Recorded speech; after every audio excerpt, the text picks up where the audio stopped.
बाबा जी ने की थी। बाबा जी ने करीबन लगभग अंदाज़ा है हमें 100 साल के करीब हो चुकी है।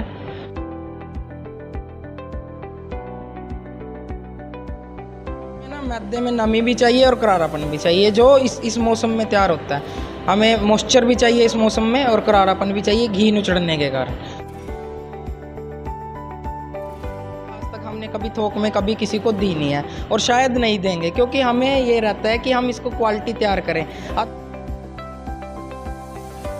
लाहौर की साइड तब पाकिस्तान इंडिया एक था, तब वहाँ पे देखी थी उन्होंने ईद पे बड़ी बड़ी फैनी बनती हुई, तो उन्होंने आके यहाँ पे गांव छोटा सा था तो छोटी सी बनानी स्टार्ट की थी। ये खाने की चीज़ है, इस पे सफाई का और अच्छे मटेरियल का ध्यान दिया जाता है, तो वो खिलने लग जाती है।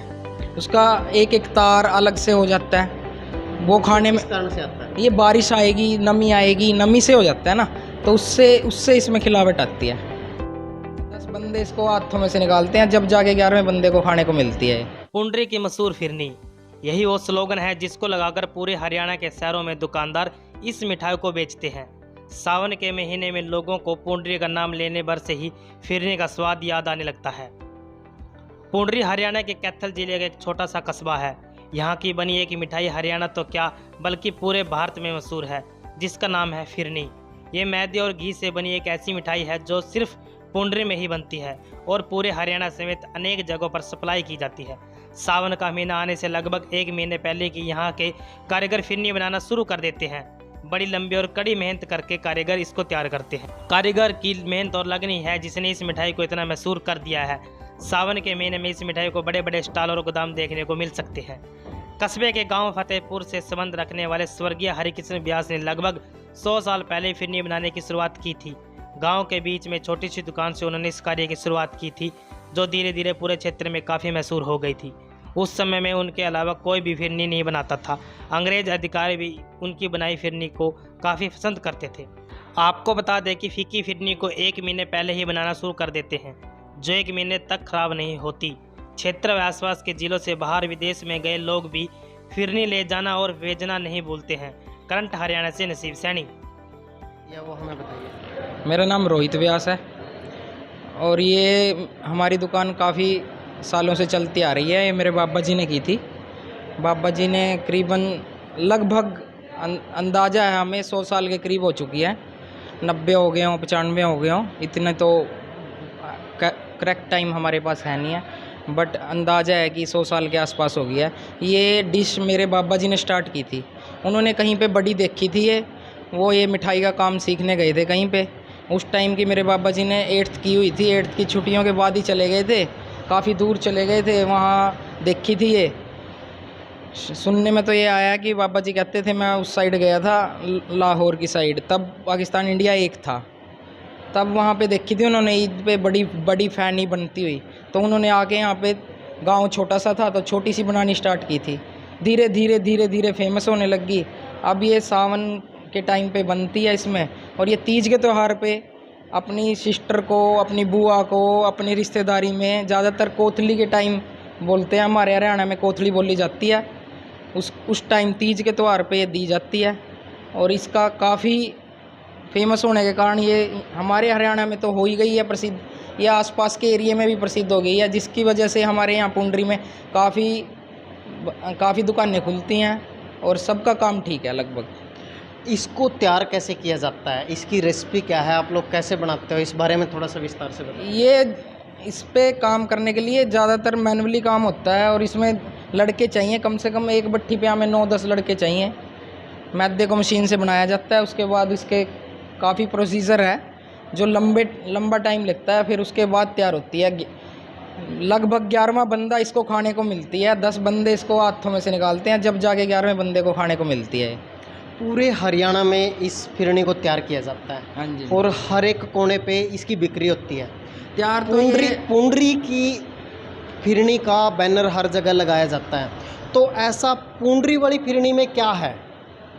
तैयार तो ये सिर्फ कैथल और हरियाणा या पुंडरी में तैयार की जाती है, और हम तो फतेहपुर में हैं। ये फतेहपुर से चली थी, फतेहपुर से पुंडरी का नाम हो गया पुंडरी। अब पुंडरी का नाम भूलता है क्योंकि पुंडरी और फतेहपुर एक है, तो पुंडरी का नाम भूलने लग गया है। ये हमारी जो शॉप है ये फतेहपुर में है, ये पंचायत में आती है और पुंडरी में कमेटी है। इस फिरनी के अंदर हर या मार्केट- रोहतक वाले क्यों नहीं तैयार कर सकते? हर मार्केट का अलग अलग काम होता है, जहाँ पे जो चीज़ बनने लग जाती है तो उसमें कमियां भी छांट ली जाती हैं। आपने सुना होगा जींद में बूरा बनता है, जींद का बूरा फेमस है, या फिर हमारे रेवड़ी रोहतक की फेमस है। तो हम रेवड़ी बनाने लग जाए, हमें उसके बारे में नॉलेज कम आएगी। जो नॉलेज उनको है वो पुराने टाइम से कर रहे हैं, उन्हीं को नॉलेज आएगी। ऐसे ही यहाँ पे फिरनी तैयार होने लगी, अब इसकी नॉलेज हमें है।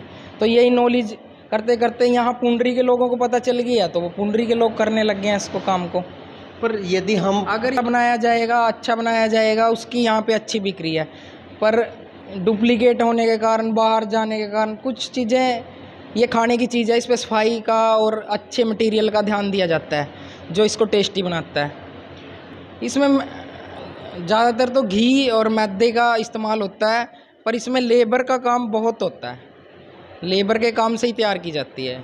आपके पास कितनी लेबर है? और इसमें काउंट तो किया नहीं जाता हमारे पास कितना है, क्योंकि लेबर होती है। कभी आज कोई छुट्टी पे है, कभी कोई एक लड़का छुट्टी होने पे भी काम कम हो जाता है, 2 कभी 3। आज जैसे 10 लड़के छुट्टी पे हैं, हमारे पास हैं 20-22 लड़के हैं जो काम करते हैं इस फिरनी का।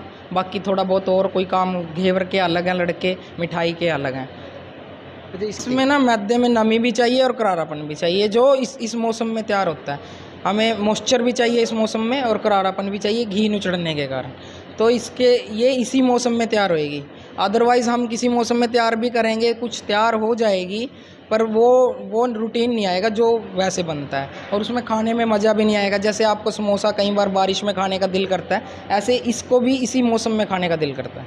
उसमें मॉइस्चर आ जाता है, वो खिलने लग जाती है, उसका एक एक तार अलग से हो जाता है। वो खाने में किस कारण से आता है? ये बारिश आएगी, नमी आएगी, नमी से हो जाता है ना, तो उससे इसमें खिलावट आती है। हम तो अपनी दुकान पे रिटेल में ही सेल करते हैं, थोक में हम 1 किलो भी किसी को देते नहीं हैं, और ना हमने आज तक दी है। मेरी लाइफ है, मैंने जब तक देखा आज तक हमने कभी थोक में कभी किसी को दी नहीं है, और शायद नहीं देंगे, क्योंकि हमें ये रहता है कि हम इसको क्वालिटी तैयार करें। अदरवाइज़ यहाँ पे बहुत दुकानें हैं पुंडरी में, वो थोक में दे देते हैं और वो बोर्ड लगे हुए हैं।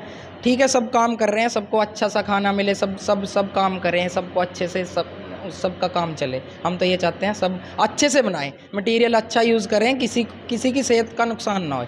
जो भी बनाए अच्छा बनाए, ये बात है। और हम थोक में किसी को देते नहीं हैं, हम तो यहीं पे अपने काउंटर पे, ये 1.5-2 महीने का काम होता है। इस टाइम हम कुछ लेबर बढ़ा लेते हैं तो ये काम चलता रहता है, अदरवाइज़ नॉर्मल काम होता है।